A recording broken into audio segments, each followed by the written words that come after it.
Hey, what is going on, everybody? Welcome to Upkick MMA episode 348. I am Brendan. UFC 295, Jiri Procházka versus Alex Pereira. We're going to cover that fight. We're going to break it down round by round. We're going to break down all the fights in the main card here.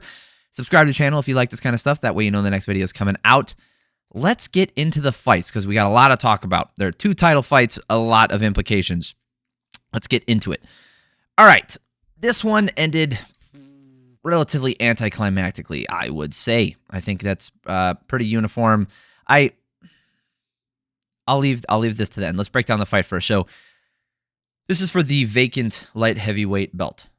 So this is the true light heavyweight title. And this is what we get here. We get Alex Pereira stepping up to light heavyweight for the first time in the UFC. Sorry. For the second time in the UFC after his controversial win, right? His close-ish win versus Jan Blachowicz. Whether you agree with the decision or not, it wasn't a dominant performance in any shape or fashion. And then he gets the title shot immediately. It kind of shows you the lay of the land of light heavyweight right now. It doesn't mean that it's super shallow, although it kind of is. It's more of a, well, here, let's look at it. Light heavyweight here. You had Jamal Hill, who was the champion up until last night. You have Jiri Procházka, who's ranked number 1, who was a champion until he had to vacate it because of an injury. So both times in the light heavyweight division they've changed hands because of an injury. And not an out-of-fight injury. You got Magomed Ankalaev sitting on the outside here. Jan Blachowicz with his recent loss. So you have all these guys who are sitting around here. Yeah, Johnny Walker's controversial, it shouldn't have been it should have been a DQ. Ankalaev should have got DQ'd. So you're in a space where, it is super shallow. You've got 3 or 4 guys who are challenging for the title, and then no one else is even. Alonzo Menefield and Dominic Reyes are still in the top 15. Like, come on. Dustin Jacoby just breaking the top 15. He's interesting. Mainly a striker here. Volkan Ozdemir still hanging around in the top 10. This is a pretty shallow division. Anthony Smith still in the top 10. He's in number 8. So Jiri, low kicks were landing from him early, but if you play that battle with Alex, you're going to lose for the most part. Pereira landed a couple low kicks that made Procházka drop to the ground for a second. Low kicks are working for Pereira in this first round. Procházka gets a single leg lift in the takedown. Pereira ended up getting up with 15 seconds left. I thought this was a really close round. Everybody was so. They just instantly gave this to Procházka for the control that he had. He did have 2 minutes and 17 seconds of control time, but look how many ground strikes he landed. He only landed 2. Now, he did land some ground and pound, and that's what put him over the top for me, right? The fact that he did control him, it did put him over the top. And the fact that all the damaging strikes from Pereira were mainly leg kicks. Because if you look at the head strikes, 6? No, 4. Yeah, this felt like all the damage went to the legs from Pereira, and that's why Procházka was just instantly given the round here. I thought it was a lot closer. If someone gave this first round to Pereira, I'd question why, as to which individual strike they were really grading so highly, because I did give this. If someone gave this to Pereira, but I did give it to Procházka. Close round though. I just wanted to bring that up because it was a very close round that people were kind of just instantly giving it to Procházka because of the takedown and the control. Such an awkward fight watching Procházka. He's so weird, man. Pereira is just waiting a lot, landing low kicks. Nice left hook from Procházka on the right hand, making Pereira back up. Procházka hurting Pereira against the fence. Pereira is landing so many of those hard low kicks. And then Pereira gets the finish here.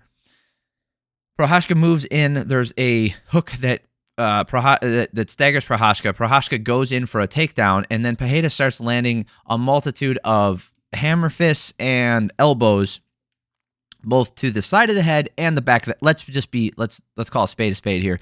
Those are to the back of the head. Anything behind the ear and a targeted strike is the back of the head. Okay. Like if you land right here, that's okay.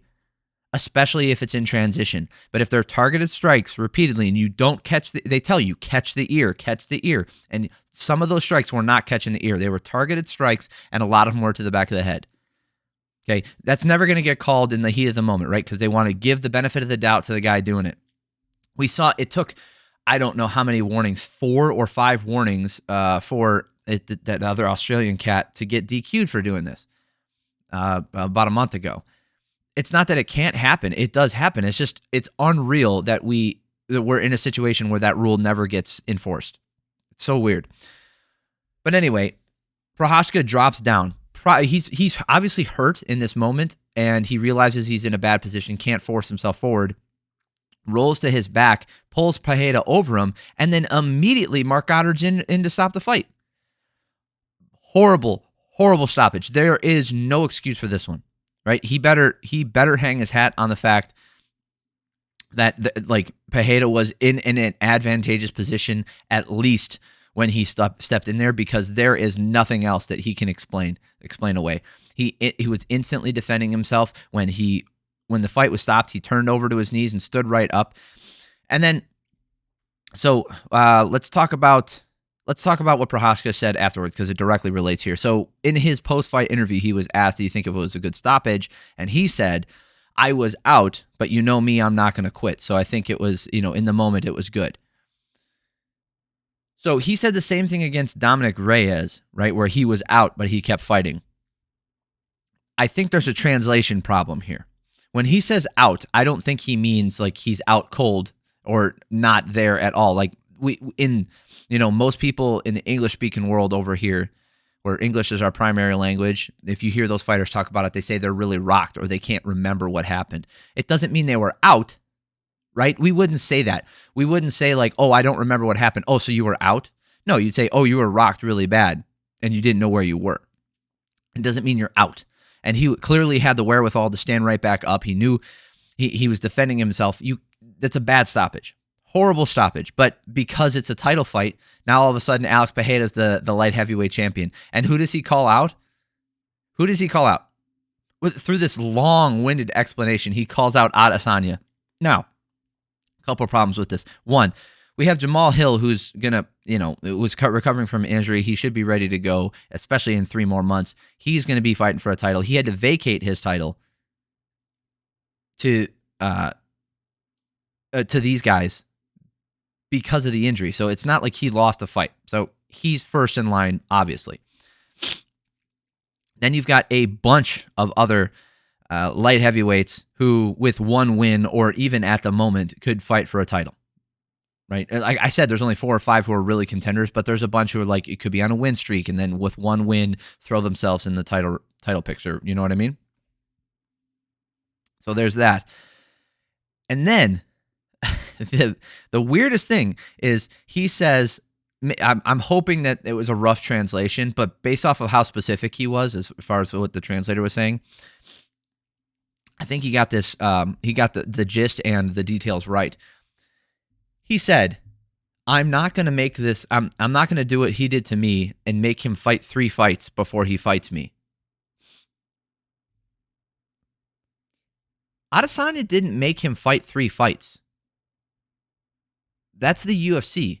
You don't get to come into the UFC and in your 3rd MMA fight or 4th MMA fight just fight for a title because you have a good storyline with the champion. That's Bellator shit. Right? That's some Bellator crap. The UFC doesn't do that.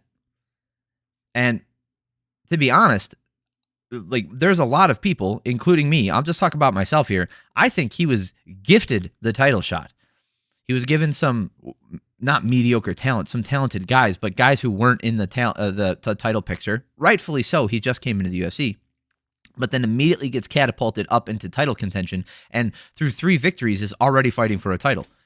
And then, like they said, they're like, "Oh, the fastest guy ever to get a title win in the UFC." No, that was Brock Lesnar. So don't do that. It was Brock Lesnar. Whether you want to forget about him or not, and you agree with like his style or anything else, it was Brock Lesnar.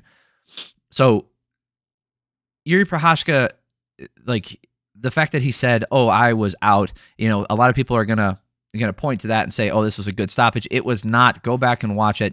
I don't care what the fighter says, right?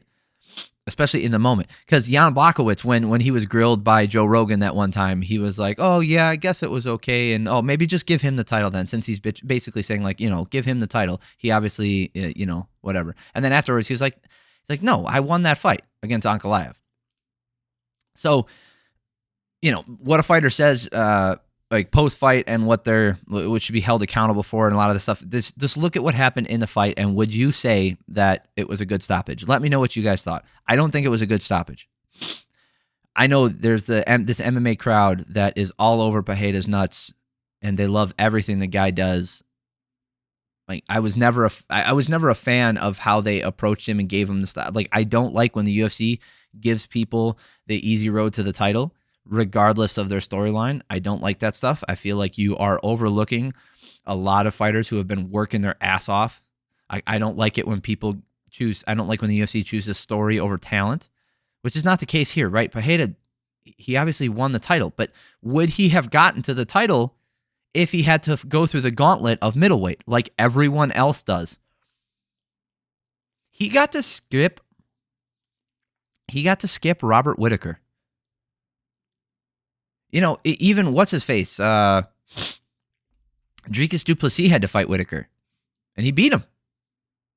Everybody else, they got their title shot because even after losing to Whittaker because they had to work around him.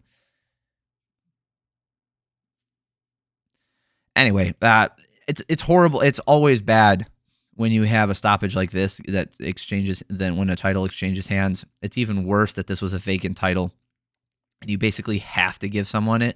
Like, if it was me, I would just not give anyone the title and make them fight again. This is one of those moments where you could have them, and that's the other thing is like they could legitimately have a rematch here because it was for a title. This isn't some meaningless fight where two guys just happen to fight each other and there was a bad stoppage and we'll run it back or whatever. No, this was not meaningless. This was for the UFC light heavyweight title, legit title, not the interim.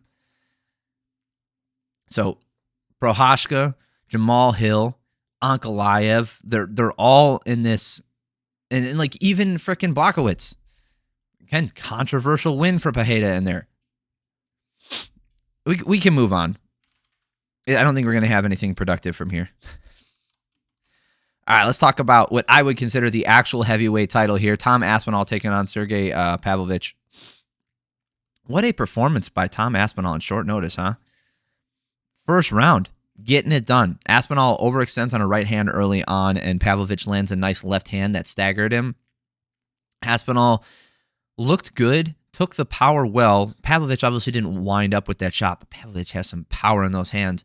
Aspinall lands a low kick, then comes over the top of the right hand, landing to the temple of Pavlovich. He goes down and then gets the TKO finish. Now, what is your opinion? I'll ask you guys here. What do you guys think? Do you think that this is a legitimate heavyweight title, or do you think Jon Jones has the legitimate title? I'll explain my position on this. I'm not saying Jon Jones couldn't beat either one of these guys. He probably could, right? On any given night, regardless of their skill set. I think the UFC is avoiding giving Jon Jones either one of these guys right off the bat because they want to get as much Jon Jones money, and Jon Jones, he's one of the last names from the dominant era, and they can still get money and sell based off of his name. Now, he's not a big draw, but he still is a draw. Right, he's not a Ronda Rousey, he's not a Conor McGregor, he's not a Brock Lesnar, he's not even a GSP later in his career in Anderson Silva. But he does have a name, and he has name value, and the UFC knows that. So what do they want to do? They want to have him fight a guy who they think he can beat relatively easy in Stipe Miocic. Rightfully so. I think that they're onto something there. I think Stipe is a little bit long in the tooth. It's not that he can't win a fight, but let's be honest here. They know what they're doing. And what did they do? Did they say, okay, Stipe, who was scheduled to fight Jon Jones, are you going to fight Pavlovich now? Or are you going to fight Aspinall? No. Why would they do that? They're just going to make that fight for a later date. Okay. So the guy who has the title in Jon Jones isn't fighting. And the guy who was going to fight him, who's ready to go, isn't fighting. Okay. So why are we fighting for an interim title then? That doesn't make any sense. That means Tom Aspinall or Sergei Pavlovich, whoever wins this fight, I mean, we obviously know Tom Aspinall, but I'm talking about beforehand. Whoever wins this fight is going to be the number one contender. but meaning they should get the next title shot. But Miocic is getting the next title shot because they're not changing opponents. So what's the deal? Why do this? Just have them fight. Makes no sense. Now, on the other side, I think this is the actual title fight is we have two guys in their relative prime who are looking to stay in the division, who have fought their way through the division and come up the ranks the right way, who have taken on different challengers and are looking to defend the belt, I'm guessing, more than once a year, twice a year maybe. Whereas Jon Jones, you look at his track record, look at when he's fought here, it's not very often. Let's just look at it here.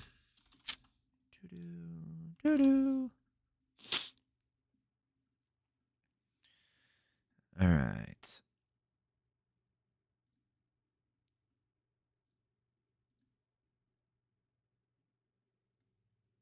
All right. Looking at his fight history. Okay, we obviously know about his troubles outside the octagon. And you have to take that into account, by the way. You can't just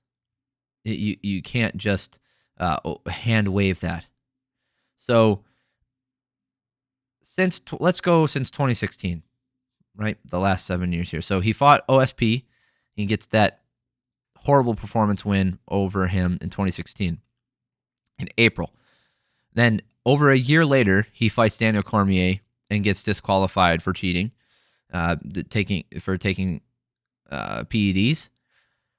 Then a year and a half later, nearly a year and a half, he fights Alexander Gustafsson in the rematch. Gustafsson just looked like shit. Jon Jones looked good. Then he fights 8 months later. Oh, not 8 months, 3 months. That was a pretty quick turnaround here. Anthony Smith in 2019, and then Thiago Santos in a fight that a lot of people thought he lost, including me. Then he fights Dominic Reyes in February. So 8 months. So this stretch here from in 2019 to 2020, these 4 fights, 2018 to 2020, were relatively quick succession. Then he takes 3 years off to fight Cyril Gane, and that was March of this year. And now looking at it, I don't know. He's probably not going to fight this year, maybe early next year, so another year. So most of his career, he's fighting once a year. Once a year. A lot of other fighters would be stripped of the title, but because it's Jon Jones, they won't do that. So you end up with a situation where we have the heavyweight division, like they throw this interim. Are we here? I have a question, and then we'll move on. Do you think that Tom Aspinall will fight again before Jon Jones does? It'll be an interesting situation, and it'll be interesting to see what happens. And I think it's happened once before. I think it's happened at least once before, with Frank Mir being the interim champion, Shane Carwin, but I don't remember if they defended it. So he's the interim champion. Do you think he's going to fight again before Jon Jones does? And the belt will not change hands officially. Do you think that? I lean towards no, but the fact that I think it's a possibility is a little strange. It's a little strange. All right, let's talk about somebody biting off more than they can chew, finally. Jessica Andrade versus Mackenzie Dern. This is what I've been waiting for. Someone to challenge Dern to really expose the weaknesses that she always has had.